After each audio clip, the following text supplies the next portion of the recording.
At the beginning of the movie, we are shown a white, empty room where the eyes of a Japanese man suddenly open. His name is Chang. This room has no door, no window, and no other human inside. When he walks closer to one of the walls, he notices a strange button on it. Without thinking much, he presses it. Suddenly, from the floor and the walls, hundreds of laughing tiny angels come out.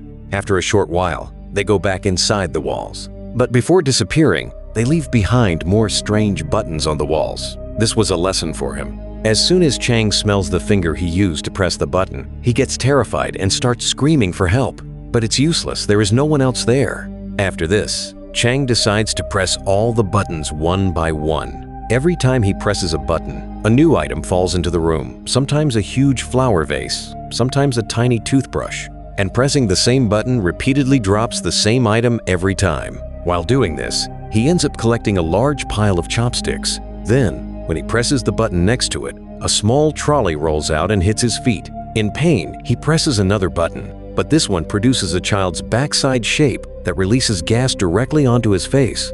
Hours pass, and now the room is full of all kinds of strange things. Exhausted, Chang throws a ball at the wall, accidentally hitting a button that drops a sushi meal. Starving, Chang gets happy for a moment. But there is no soy sauce to eat it with. Desperate, he keeps pressing the button hoping for soy sauce.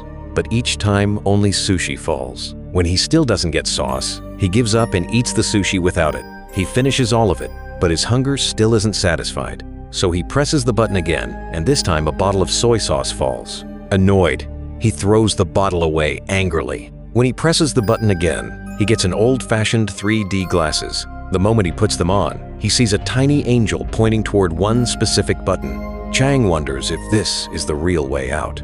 As soon as he presses that button, a countdown starts, and when it ends, a child's backside drops from above, releases gas on his face, and falls asleep right there. Frustrated, Chang starts reading a book. After finishing the 5th part, he presses a button for the 6th part, but instead, the 7th part falls out. Angry, he presses other buttons, getting the 8th and 9th parts, but still not the 6th one. Confused, he presses another random button, and suddenly, a hidden door behind him slides open. Overjoyed, he jumps up shouting, but in his excitement, he forgets which button opened the door. When he presses another button, an African tribesman bursts through the wall and disappears again. Pressing a different button drops water onto his head. After some time, he finally finds the correct button again. But as he walks toward the door, it closes in front of him. The same thing happens again. Suddenly, he realizes he must hold the button down to keep the door open. He tries every strange method, pressing it with his foot, tying a rope, even using objects, but nothing works. Finally, he picks up a flower vase and places it on the button. But even then, the button rises back up. He realizes he must make the vase heavier. First, he tries filling it with water, but the water just pours onto his head. Then he fills the vase with sushi until it becomes too heavy to lift. Because the vase's mouth is small, he can't take the sushi out, so he uses chopsticks to remove it one piece at a time. After emptying it, he lifts the vase again and carries it to the button, but once again, forgets which button opens the door. Panicking, he presses a random button and the same tribesman jumps out, colliding with the vase and breaking it into 2 pieces. Chang goes crazy with anger, but eventually, he finds the door button again. This time, he tries covering the button with sushi, but that fails too. He tries taping it down, doesn't work. Exhausted, he falls asleep. After waking up, he wants to brush his teeth. He presses a button to get water, but again presses the wrong one. Luckily, this wrong button drops a long rope from above. Chang suddenly gets an idea. Maybe this rope can help him reach the door in time. Now he presses the door button and swings across the room using the rope, reaching the door just in time. But inside, there is another door, and this one is locked. Before it shuts, he runs back into the first room, but the door slams into his back. Enraged, he kicks the wall hard, and suddenly, a key floats in the air at the center of the room. Chang realizes this key belongs to the second door, but just like before, the key disappears after a moment. Now he must find both the button that drops the key and a way to keep the door open long enough. But once again, he forgets which button spawns the key. He presses a random button, and a dog jumps out barking at him. He tries again, same dog. On the 3rd try, he finally finds the right button. After this, Chang slowly points toward the buttons while stepping backward. He picks up the sushi lying behind him and comes back to the button placing the sushi on top of it. But as soon as he presses the button again, the same dog pops out. Later, he finds the correct button and comes up with a new plan. This time, he tries swinging with the rope to reach both buttons at once. But this plan also completely fails.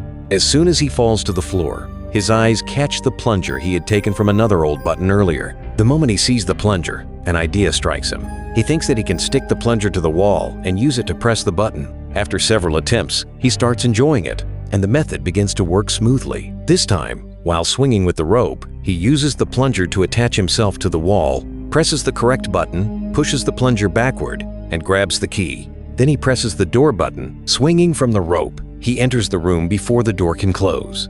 But then he gets another shock right above the door. There is another lock that requires a 3-digit password. Panicking, he quickly runs back into the main room. Again, the door smashes into his back. Frustrated, he grabs the plunger and slams it against the wall. As soon as the plunger hits the wall, it presses a hidden button, and the same tribesman appears again. But this time, as the tribesman passes in front of him, Chang notices 3 digits written on his forehead. He immediately understands these 3 numbers must be the password for the upper lock.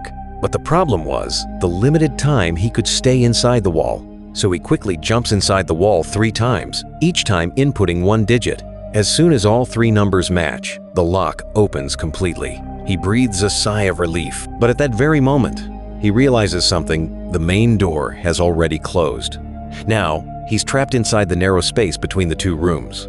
The space is so tight that he cannot even try to open the door. Exhausted, he sits on the floor and begins thinking. Memories flash back the times he played around with the strange buttons in the previous room. He realizes that, at least in that room, he had things to entertain himself. Suddenly, he feels a light breeze coming from the wall in front of him. Confused, he touches the wall and notices a crack. He quickly realizes the wall is fake. Without wasting time, he breaks it open and enters a mysterious hall. The path looks like it's floating in air, stretching endlessly forward. It feels as if he must run for eternity to reach the end. He keeps running without stopping. Finally, when he opens the hall's final door, he finds himself in a new dark room. The moment he enters, his hair grows long, and his clothes fade into pale colors. Before he can understand what's happening, the door behind him slams shut. This room resembles the first one, empty and quiet. But instead of tiny angels, this time hundreds of large angels are present. They stay for a short while, then suddenly vanish into the walls, leaving behind the same strange buttons. Chang almost gives up hope, but then he notices a strange beam of light descending from above. Shocked, he looks up and realizes that this room has no ceiling, and many angels are flying high above. Instead of pressing the buttons blindly, Chang uses them to climb upward. But here, something bizarre begins to happen. As he touches each button while climbing, strange events start taking place on Earth. From flowers blooming to elephants dying every time he climbs higher, the effects of the buttons intensify. Soon the changes go beyond nature and begin affecting humanity, like a toaster starting on its own, or humans landing on the moon. With each rise, the impact becomes greater. Finally, when he reaches the top, his hair and beard are extremely long. Now he doesn't even need to touch the buttons. He floats in the air like the angels. At this height, he remembers everything he experienced in the previous rooms. Accepting all that is happening, he continues forward. He understands now that pressing buttons is no longer his job.